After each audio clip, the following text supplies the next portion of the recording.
गांव में रमेश नाम का एक आदमी एक जमींदार के यहाँ पर नौकरी करता था।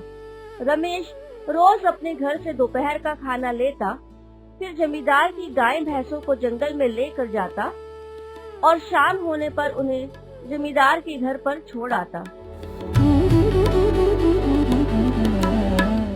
एक दिन जब रमेश काम पर जा रहा था, तभी उसकी पत्नी उसे खाना देते हुए बोलती है, सुनिए जी, कल मेरी बहन की चिट्ठी आई थी।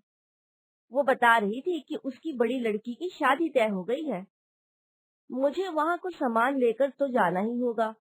क्या आप जमींदार जी से थोड़े से पैसे उधार ले आओगे ताकि मैं शादी में जा सकूं?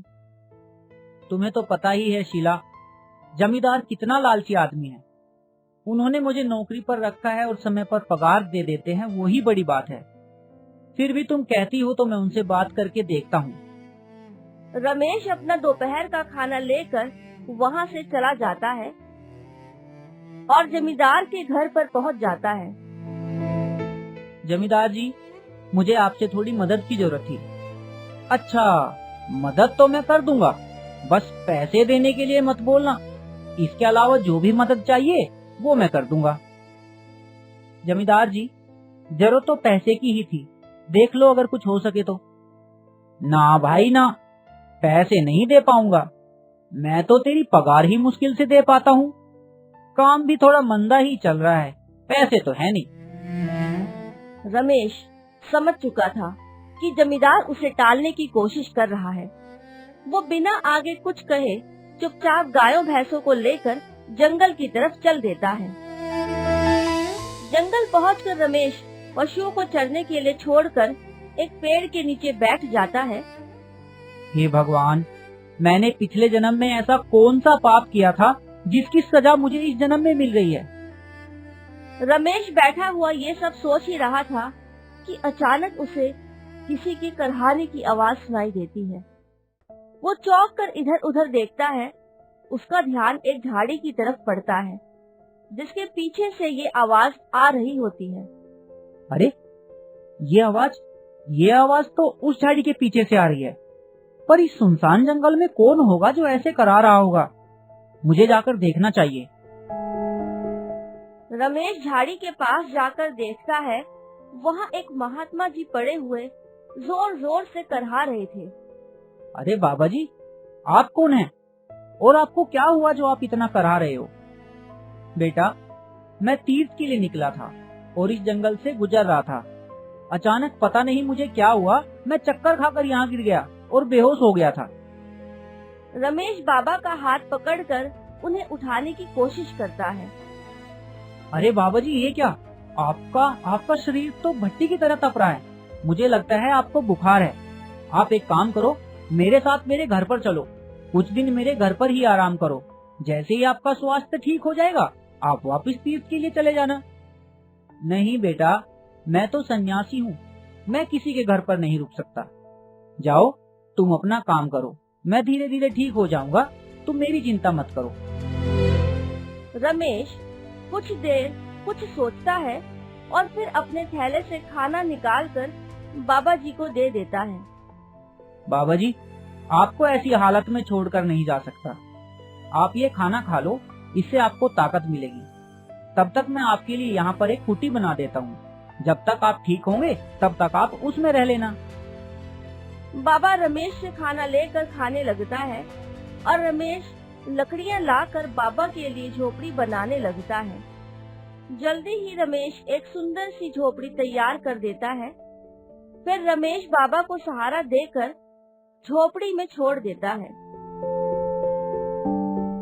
शाम होने पर रमेश सभी पशुओं को लेकर वापस गांव में चला जाता है। घर पहुंचकर रमेश सारी बात अपनी पत्नी को बताता है। हमारे पास ज्यादा पैसे तो हैं नहीं, पर कुछ दिन की ही बात है। मुझे बाबा जी के लिए भी खाना लेकर जाना होगा। आप चिंता मत करो, हम 2 रोटी कम खा लेंगे, पर इस तरह आपको किसी की मदद करते देखकर मुझे बहुत खुशी हो रही है। कल से मैं बाबा जी के लिए भी खाना बना दूंगी। अगले दिन रमेश बाबा जी का खाना भी लेकर और पशुओं को लेकर जंगल की तरफ जाता है और पशुओं को चरने के लिए छोड़कर बाबा जी के पास जाता है। बाबा जी, अभी आपकी तबीयत कैसी है? मैं आपके लिए खाना लाया हूँ, आप खा लो, आपको थोड़ी और ताकत मिलेगी। बेटा, आज के जमाने में कोई किसी के लिए कुछ नहीं करता और तुम मेरी इतनी सेवा कर रहे हो। भगवान तुम्हें इसका फल जरूर देंगे। फिर रमेश पूरे मन से बाबा की सेवा में लग जाता है और बाबा के पैर दबाने लगता है। बाबा की सेवा करते करते रमेश को शाम हो जाती है। बाबा को सोता हुआ देखकर रमेश घर चलने की सोचता है और झोपड़ी से बाहर आता है। बाहर आते ही वो देखता है कि जमींदार की एक भी गाय या भैंस वहाँ पर नहीं है। हे भगवान, ये क्या हुआ? सारी गायें कहाँ चली गई? मुझे जल्दी से उन्हें ढूंढना होगा, नहीं तो जमींदार मुझे जिंदा नहीं छोड़ेगा। रमेश इधर उधर पशुओं को काफी ढूंढता है, पर उसे एक भी गाय या एक भी भैंस नहीं मिलती। थक कर वो डरता हुआ जमींदार के पास पहुंचता है। ये देखो, साहब मुंह उठाए घूमते हुए चले आ रहे हैं। क्यों रे, मेरी गाय भैंस कहाँ हैं? बेच आया क्या? मुझे माफ कर दीजिए जमींदार जी, मैं जंगल में एक महात्मा की सेवा में लगा था और इतने में पता नहीं सारी गाय भैंसें कहाँ चली गई। मैंने तो काफी ढूंढा पर मुझे एक भी नहीं मिली। मेरी गाय भैंसें तेरी तरह नालायक नहीं हैं, वो घर का रास्ता जानती हैं। शाम होते ही वो खुद ही घर वापस आ गई थी। तूने तो आज सारा बेड़ा गर्क कर दिया होता। अब तू ऐसा कर, उसी महात्मा के पास जा और जिंदगी भर उसी की सेवा कर। आज से तेरी नौकरी गई, अब मेरे यहाँ काम पर मत आना। नहीं जमींदार जी, ऐसा जुलूम मत कीजिए। आपके यहाँ नौकरी करके ही मेरा घर चल रहा था। मेरी इस गलती को माफ कर दीजिए, मैं आगे से इस बात का ध्यान रखूंगा। चल भाग यहाँ से, गाँव में काम करने वालों की कोई कमी नहीं है। इतनी बड़ी गलती होने पर भी मैं तुझे जिंदा छोड़ रहा हूँ, यही बड़ी बात है। अब दोबारा मुझे कभी अपनी शक्ल मत दिखाना। बेचारा रमेश अपना सा मुंह लेकर वहाँ से चला जाता है और घर आकर पूरी बात अपनी पत्नी को बताता है। पता नहीं शीला, अब क्या होगा? हम खाना कहाँ से खाएंगे? अब तो मेरे पास नौकरी भी नहीं है। आप चिंता क्यों करते हो? भगवान सबके लिए एक दूसरा रास्ता तैयार रखते हैं। आप देखना, जल्दी ही हमारी सारी परेशानियाँ खत्म हो जाएगी। अगले दिन रमेश रोज की तरह ही बाबा के लिए खाना लेकर जंगल की तरफ जाता है।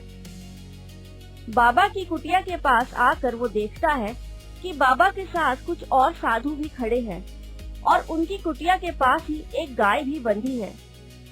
बाबा जी, अभी आपकी तबीयत कैसी है? और ये लोग कौन है? बेटा रमेश, तुम्हारी सेवा की वजह से अब मेरा स्वास्थ्य बिल्कुल ठीक है। ये लोग मेरे साथी हैं, ये भी तीर्थ पर ही जा रहे हैं। किसी कारण से मुझसे पीछे रह गए थे, अब ये लोग आ गए हैं तो हम सब आगे की ओर अपनी तीर्थ की यात्रा शुरू करते हैं। मैं तुम्हारी भक्ति और सेवा से बहुत खुश हूँ। कोई वरदान मांगो। बाबा जी, आपने मुझे अपनी सेवा करने का मौका दिया, मेरे लिए यही सबसे बड़ा वरदान है। बेटा, तुम बहुत ही नेक इंसान हो और मुझे तुम्हारी आर्थिक स्थिति के बारे में भी पता है, इसलिए मैं तुम्हें चमत्कारी गाय देता हूँ। तुम इसका ख्याल रखना और ये तुम्हें रोज सोने के सिक्के देगी। इससे तुम्हारी सारी परेशानी खत्म हो जाएगी। पर ध्यान रखना, तुम्हें इस गाय को प्यार से रखना होगा। अगर तुम्हारी वजह से इसे कोई कष्ट हुआ तो जो तुम्हारे पास है वो भी सब कुछ खत्म हो जाएगा। रमेश बाबा को प्रणाम करके और खुश होता हुआ गाय को लेकर अपने घर की ओर चल देता है।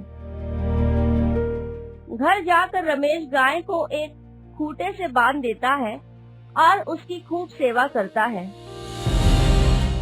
अगले दिन जब रमेश और उसकी पत्नी सुबह उठते हैं तो वो देखते हैं कि गाय के गोबर में कुछ चमक रहा है। वो पास जाकर देखते हैं तो गोबर में सोने के कुछ सिक्के पड़े होते हैं। देखा शीला, मैंने कहा था ना, ये चमत्कारी गाय है जो हमें सोने के सिक्के देगी। अब हमारी गरीबी दूर हो जाएगी और पैसों के लिए हमें किसी का मुंह नहीं देखना पड़ेगा। हमें दिल से इस गाय की सेवा करनी है बस, और उसका फल ये गाय हमें देती रहेगी। इतना बोलकर रमेश गाय के गोबर से सिक्के निकालकर जरूरी सामान लेने बाजार की ओर चल देता है। कुछ ही दिनों में रमेश के पास एक बड़ा घर होता है और उसकी जिंदगी अच्छे से चलने लगती है।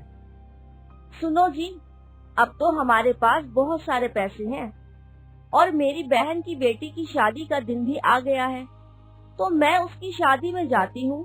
आप घर और गाय का ख्याल रखना। उधर जमींदार रमेश की प्रगति को देखकर काफी परेशान था। वो अपने एक आदमी को अपने पास बुलाता है। क्या रे बिल्लू, इस गांव का सबसे बड़ा जमींदार मैं हूँ और मुझसे अच्छा घर किसी और का कैसे हो सकता है। कुछ दिन पहले तक तो ये रमेश मेरे यहाँ नौकरी करता था और इसके पास खाने तक के पैसे नहीं थे। अब इसके हाथ ऐसी कौन सी जादुई छड़ी लग गई है जिससे वो इतना अमीर हो गया। तू जरा जाकर पता कर बात क्या है। मुझे जानना है कैसे वो इतनी जल्दी मुझसे भी ज्यादा अमीर आदमी बन गया। आदमी रमेश के घर की ओर चल देता है और छुप कर रमेश पर निगाह रखने लगता है। कुछ ही समय बाद वो देखता है कि गाय ने गोबर किया और गोबर में सोने के सिक्के थे जिन्हें रमेश ने निकाल लिया था। ये देखकर आदमी की आंखें फटी की फटी रह जाती है। वो जल्दी से जमींदार के पास भागता है और जाकर सारी बात जमींदार को बताता है। ओह, तो ये बात है, ये राज है उसके अमीर बनने का। पर अब नहीं रहेगा। गांव का सबसे बड़ा जमींदार मैं हूँ और इस हिसाब से वो गाय मेरे पास होनी चाहिए। चलो उस गाय को लेकर आते हैं। जमींदार अपने कुछ और आदमियों को लेकर रमेश के घर जाता है। अरे ओ रमेश, मुझे तेरी ये गाय पसंद आ गई है और मुझे ये गाय चाहिए। पर जमींदार जी, मैं ये गाय आपको नहीं दे सकता। ये मेरी गाय है। ये गाय तो मैं लेकर ही रहूंगा। या तो तू आराम से इसे मुझे दे दे, नहीं तो मेरे आदमी तुझे अच्छे से सबक सिखाकर ये गाय ले चलेंगे। और वैसे भी कुछ दिन पहले तेरी वजह से मेरे सारे पशु खो गए होते, जिसके दंड में तेरी ये गाय ले जा रहा हूँ। तुझ में दम है तो रोक लेना। बेचारा रमेश क्या ही करता। वो चुपचाप खड़ा देखता रहता है और जमींदार उसकी गाय को ले जाता है। घर आकर जमींदार गाय को खूंटे से बांध देता है। चल रही गाय, मुझे सोने के सिक्के दे। जमींदार के कहने पर गाय ना तो गोबर करती है और ना ही सोने के सिक्के देती है। ये देखकर जमींदार को बहुत गुस्सा आता है।